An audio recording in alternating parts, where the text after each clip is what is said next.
Hey everybody, welcome back to part 2 of World 3 of Kaze and the Wild Masks.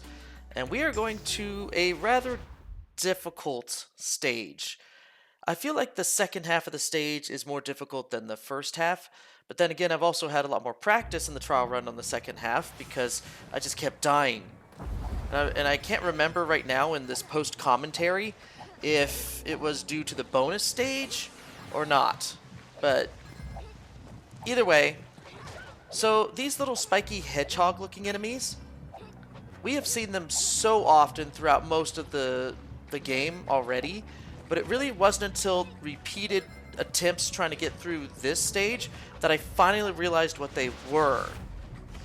So every single enemy is either a type of fruit or vegetable, and for the longest time I couldn't figure out which one the hedgehogs were. And I was just like, what are they supposed to be? It looks like they're the only animal type of enemy that's in this game. And I'm like, no, actually they're not. They're a fruit. They're actually supposed to be resembling a dragon fruit, along with their speckled skin, like with the seeds inside the dragon fruit. So I was just like, oh my gosh, I can't believe that I did not see what they were in the first place. So I really like that design. Like, some are pretty obvious. Some are just like, yeah, you're literally a tomato. Or, yeah, you're literally a banana, cannon or whatever.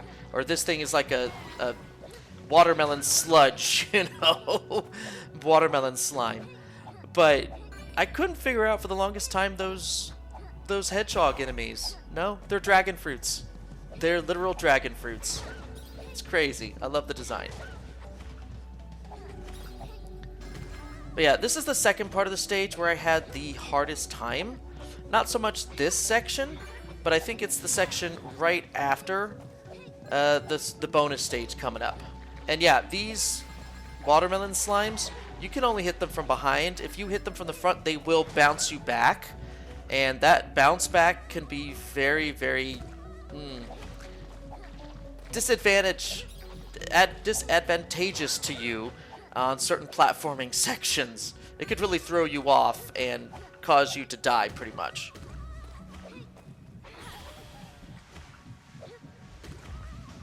Yeah, this one you don't have to use the banana to get to it. You can just float over to it. Yeah, and the bonus stages here, they're not that hard to find, which I guess is a good thing.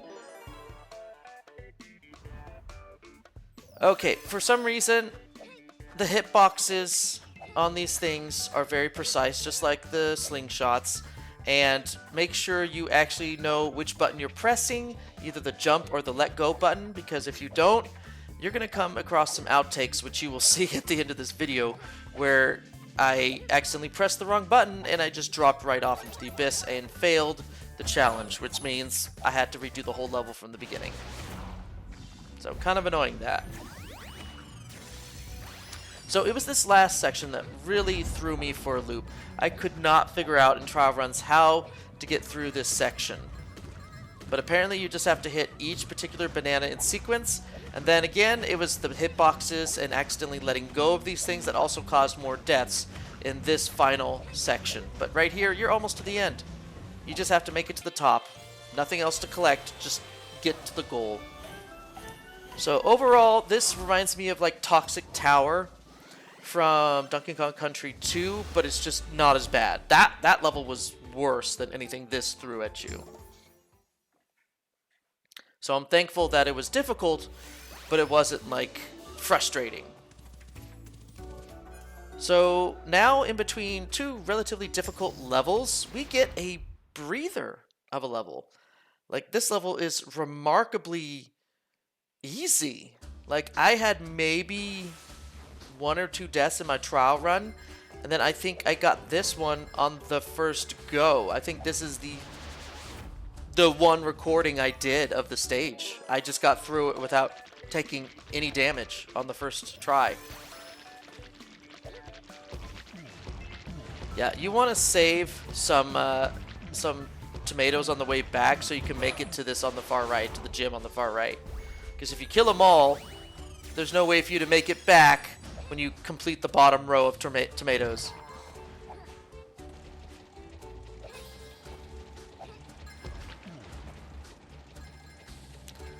So this would be the closest thing, besides the Dragon Mask levels, to like an auto-scroller. And you just have to take the obstacles as they come.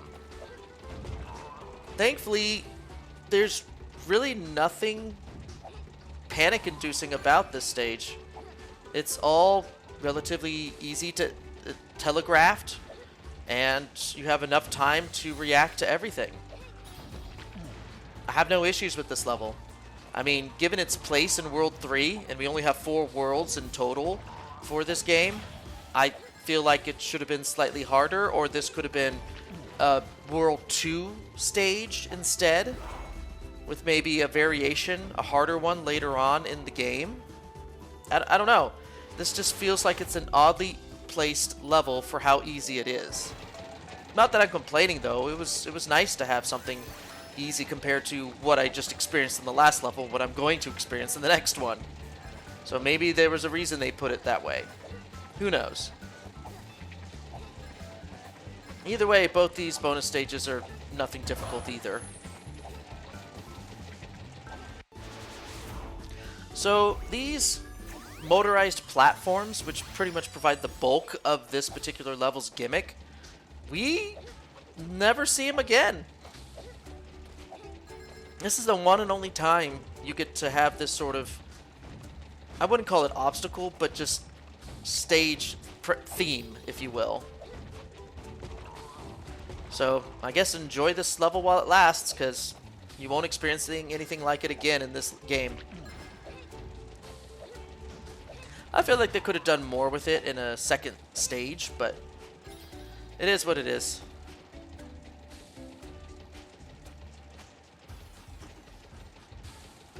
I mean, they try to make it a little bit hard here with the spikes and stuff, but just ain't doing it.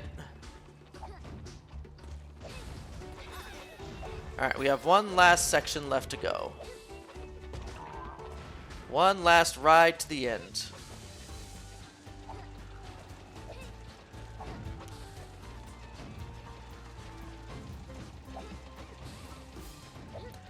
Not much to say, just keep jumping and dodging, although I think I almost hit that fireball.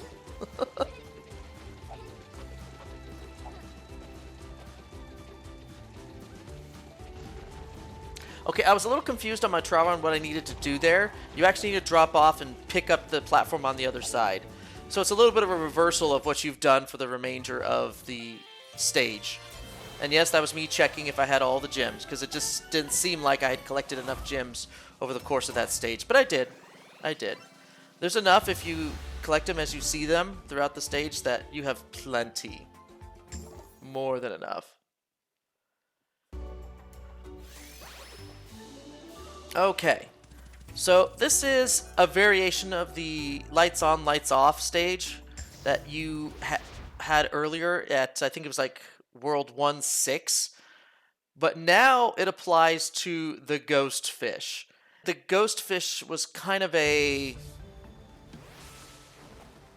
like a afterthought to the first stage, the Toxic Tide or whatever stage, the underwater one. This one, he is the primary gimmick of the entire piece.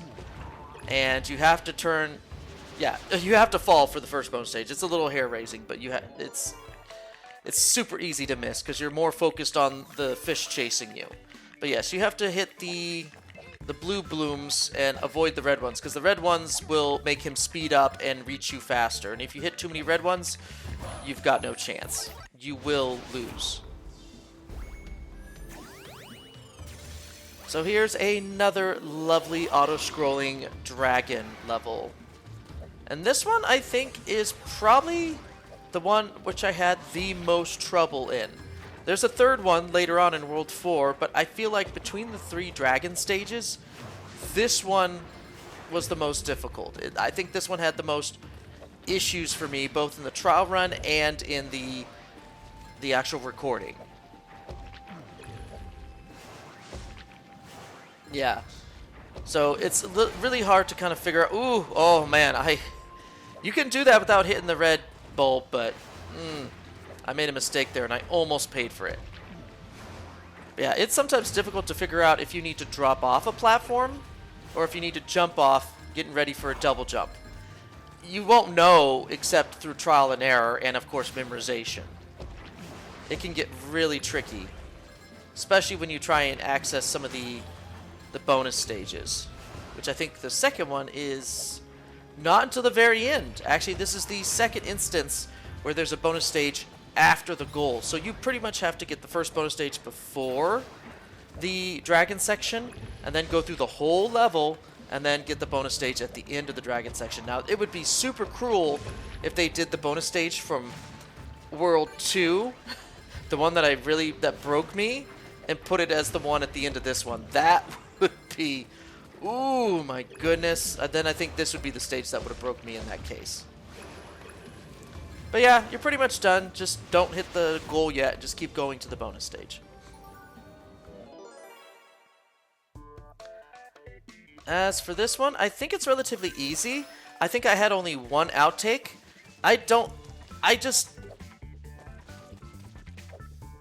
Yeah. It's super easy. If you're not sure about a jump, just double jump. If you're not sure if you're going to make it, double jump the jump, and you should be fine. Because most of the obstacles are hidden behind those walls.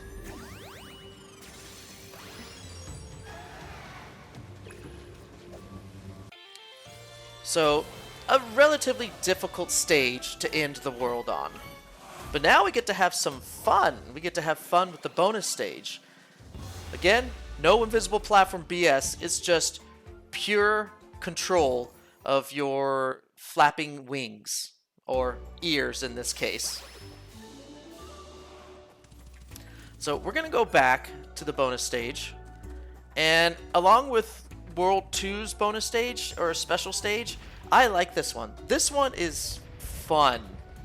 Once you get used to it, it's basically you're falling. You're controlling your fall through the whole stage. You're always moving down. And so the fun part is figuring out how much free fall can you afford before you stop yourself with your ear wings. And the answer is quite a bit. You can control your fall quite a bit. And the speed run is especially fun because you have very small room for error to make that time, the gold standard time. So you take a lot of risks, and it's because of taking a lot of risks that I got really good at this stage. It's a fun one to go through. Short, sweet, which is a rare thing in this game to find a short but sweet level. But it's fun. Okay, this is probably the trickiest part. That section right there. That probably got me the most failures. Don't forget this on the far bottom left here. You won't have enough gems otherwise. Easy. Lovely level. I like special stages where it's just single gimmick. This is all you're doing. Have fun. Alright, so we're getting to the boss of this world. And I have to say, of the 4 bosses in this game, this guy is the most fun. I feel like Olaf is a very fun boss, and I feel like part of that, which contributes to that fun factor, is you are the dragon mask, which means you have the wall jump and you have the air dash. So he's, I think, a onion or red onion or some sort. Yeah, here's all the outtakes I had. I think I had a total of 2 outtakes. So here's the actual run, the successful run I had. So, like previous bosses, you have to get through a gauntlet before you have the ability to hurt him. And the gauntlet is exactly the same every single time, so if you've memorized the pattern, then it won't be a problem for you. And I like the fact that the pattern goes really fast, so it's not as tedious as, say, Buck's Brigade from the last world, where you have to go through a whole bunch of pumpkins and just Flappy Bird your way to the next hit. That battle got a little bit boring. This one, it's fast, it's frenetic, it's never dull, I can tell you that. So I like the speed and pacing of this battle. And hitting him, getting a hit on him, can be relatively difficult. Because you have to jump up high enough and then dash over to his head and don't miss. Now this is where the battle gets interesting. There's really no safe spots anymore. And the spots that are eventually get taken up by piranha turnips, I think? I don't know what those are. Piranha onions? So you have to ultimately spend most of your time on the walls, which is a fantastic evolution of this battle.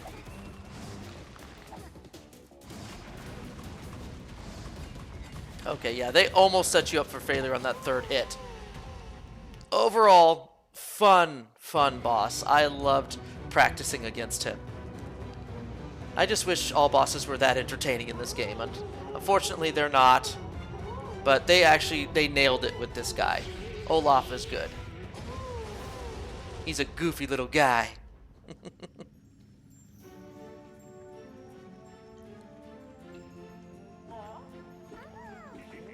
Can't believe all these little critters were living here. I mean, there doesn't seem that to be much worth saving in this toxic wasteland.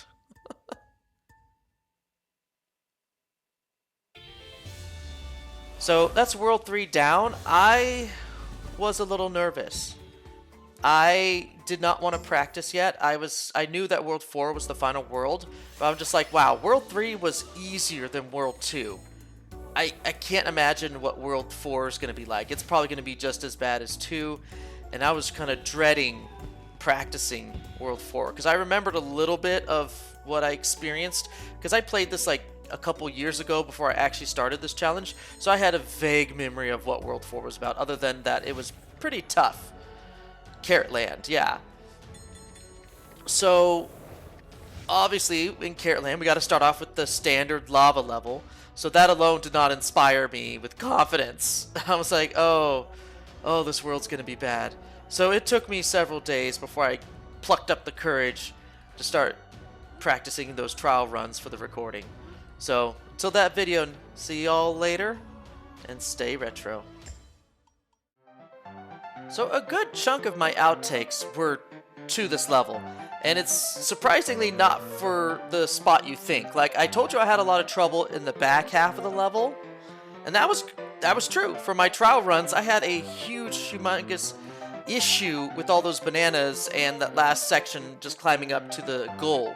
But for some reason, during recording, it was this first section I was making the worst mistakes on, and I'm like, what is going on? Why am I having such a hard time with this first section? I don't get it. And then, of course, because of all the time I practiced with the last half of the level, I didn't get any outtakes there. So, okay. I made up for it in the beginning, right? So this is what I was talking about with those wonky hitboxes and dropping off when I didn't mean to. So the rest of this video's outtakes is going to be here. With this level. This lovely, lovely level. I said this, between the 3 dragon levels, this is the worst, and I do mean it. This one gave me the most trouble out of all of them. Yep, and that was me hitting the dive button a little bit too early on the A. Twice, actually. Twice in a row.